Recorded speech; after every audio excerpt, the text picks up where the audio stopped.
প্রতিটা প্রবাসীদের স্বপ্ন স্বপ্নই থেকে যায়, কখনো পূরণ হয় না। যে প্রবাসী ছেলেটা একদিন স্বপ্ন দেখত তার প্রথম ইনকামের টাকা থেকে তার মাকে একটা শাড়ি উপহার দেবে, ওই টাকায় শাড়ি মা ঠিকই পরে, কিন্তু তার নিজ হাতে নয়। তার স্বপ্নটা স্বপ্নই থেকে যায়, কারণ সে তার নিজ হাতে শাড়িটি কিনে দিতে পারেনি। সেই স্বপ্নটা স্বপ্নই থেকে যায়। ওই প্রবাস নামের জেলখানাটা, যার কারণে তার স্বপ্নগুলো এভাবে ভেঙে চুরমার হয়ে যেত।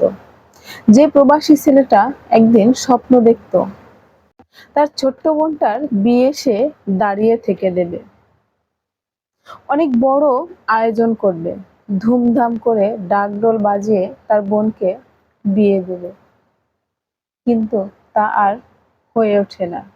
ভাগ্যের কি নির্মম পরিহাস! ছোট্ট বোনটার বিয়ে ঠিকই হয়, ধুমধাম করেও হয়, অনেক বড় একটা আয়োজনেরও ব্যবস্থা করা হয়, কিন্তু পারে না সে দাঁড়িয়ে থেকে বিয়েটা দিতে। তার এই স্বপ্নটা স্বপ্নই থেকে যায়, কখনো পূরণ হয় না। ওই প্রবাস নামক জেলখানার কারণে তার সব স্বপ্নটুকু মাটি হয়ে যায়। মা শাড়ি ঠিকই পরে, ছোট্ট বোনের বিয়েটা খুব ধুমধাম করেই হয়, অনেক বড় একটা আয়োজনও হয়, ডাকডোল বাজিয়েই হয়, কিন্তু আয়োজন আর ধুমধাম তার নিজের চোখে দেখার স্বপ্নটা স্বপ্নই থেকে যায়, কখনো পূরণ হয় না। যে প্রবাসী ছেলেটা ছোট্টবেলায় বাবার কাঁধে চড়ে, বাবার হাত ধরে গ্রামের দোকানে যেত, তখন মনে মনে চিন্তা করত, আমি কোনো একদিন বড় হলে ঠিক আমার বাবাকে আমি এইভাবে কাঁধে করে হাত ধরে নিয়ে যাব ঘুরতে, নিয়ে যাব দোকানে। কিন্তু সেই প্রবাসী ছেলেটার স্বপ্ন স্বপ্নই থেকে যায়, বাস্তবে পরিণত হয় না। বাস্তবে হয়, বাবার মরা লাশটাও সে দেখতে পারে না।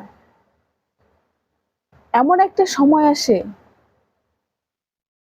বাস্তব জীবন এতটা কঠিন, একজন প্রবাসী তার যে স্বপ্নটা স্বপ্নই রয়ে গেল।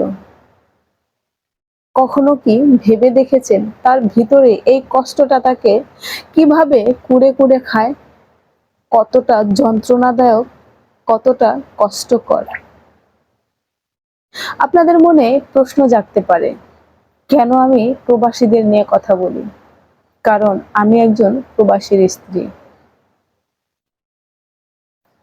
সে কতটা কষ্ট করে প্রবাসীর মাটিতে, এটা প্রতিনিয়ত আমি উপলব্ধি করতে পারি।